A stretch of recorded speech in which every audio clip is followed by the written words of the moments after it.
bienvenue sur Cap Momentum. Alors aujourd'hui, je vais vous parler de comment protéger votre compte. Le risk management, c'est peut-être le truc le plus boring, le plus ennuyeux dont personne ne parle, ou pas assez en tout cas, mais c'est ce qui fait toute la différence entre un trader qui survit et un trader qui disparaît. Ce qu'il faut savoir avant même de placer un trade, c'est qu'il faut protéger son capital. Le reste, ça vient après. En bourse, c'est pas le talent qui va vous sauver, c'est la discipline. Et la discipline, elle commence par gérer le risque. Très très important, primordial. Alors pour vous montrer un peu comment ça fonctionne, en fait, je vais vous montrer deux exemples que j'ai posté. D'ailleurs, le dernier post que j'ai fait, c'est sur Amprius Technology. Et je vais vous montrer un autre trade que j'ai posté il y a une dizaine de jours, qui sont basés sur ma méthode de trading, le RSI Momentum. Ils ont tous les deux les mêmes signaux et un va partir dans mon sens alors que l'autre ne va pas du tout partir dans mon sens. On va commencer par le premier exemple, vous allez comprendre.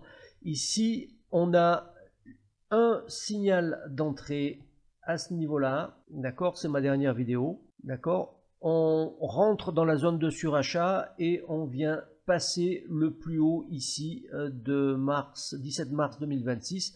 Je rentre donc ici, j'ai enlevé la ligne, voilà, c'est mieux.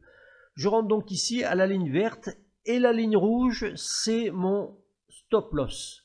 C'est-à-dire que si ça part en sens inverse, ma perte s'arrêtera ici. Donc là, tout va bien. Je continue à surfer sur la bague. Maintenant, je vais vous montrer un autre trade sur Nextera. Et on est ici, donc, sur Nextera.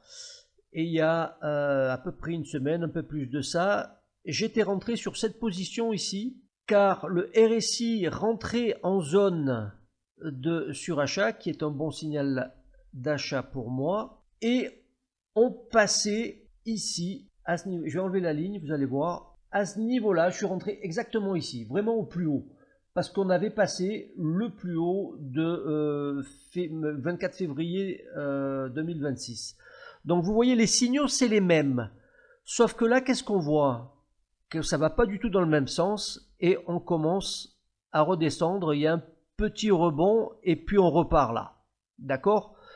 Mon stop loss, il est là, en rouge, et est-ce que je stresse? Non. Pourquoi je ne stresse pas?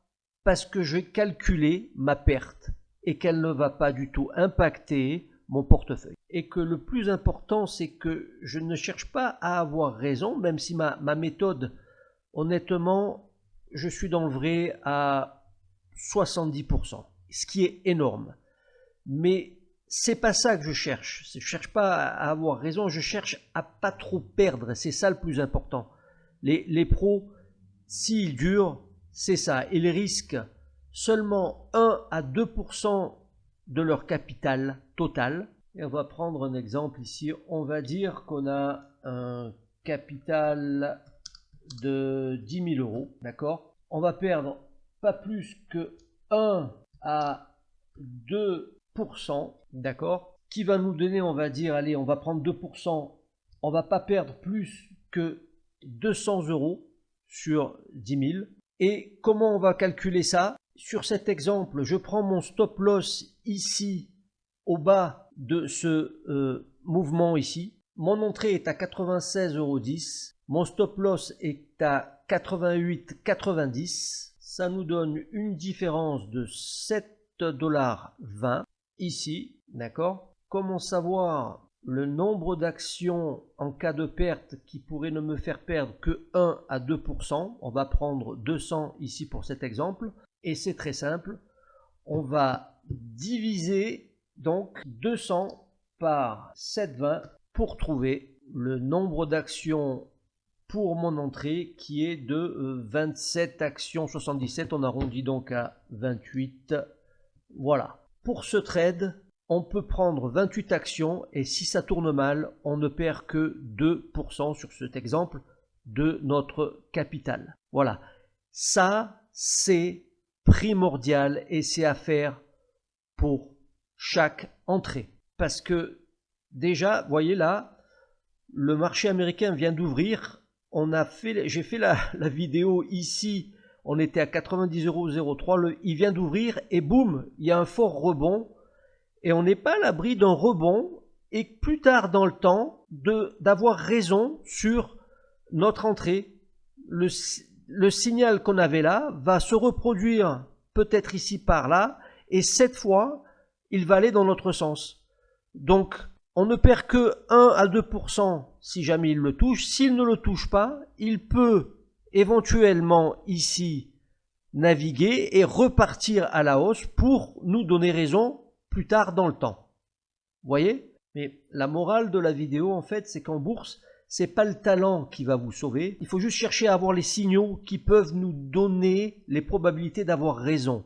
Mais on peut, comme ici, avoir tort. Et ce qui va nous sauver, c'est la discipline. Et la discipline, elle commence par gérer le risque. Ici, on ne perd que 1 à 2% de notre capital et on va durer dans le temps. Voilà. C'était une brève vidéo sur le risk management, mais on a abordé l'essentiel, à savoir, si vous vous tenez à ça, si vous avez la discipline pour appliquer un bon risk management sur vos stop loss, vous avez fait le plus gros du travail, le plus important surtout. Après, la stratégie, chacun la sienne. Moi j'ai celle-ci, c'est le RSI Momentum. Vous voyez là pour l'instant, on dirait qu'il a envie de repartir au-dessus du 61.8 pour me donner raison, mais on verra. Hein, ça peut ranger ici pendant assez longtemps pour soit venir toucher mon stop loss et je m'en fais pas du tout, soit partir à la hausse et créer une nouvelle vague, espérons-le, explosive. Voilà, c'était ma petite vidéo de la semaine. J'espère qu'elle vous a plu. Laissez-moi un petit message, un petit like si ça vous a plu. Et je vous retrouve très bientôt pour une autre analyse.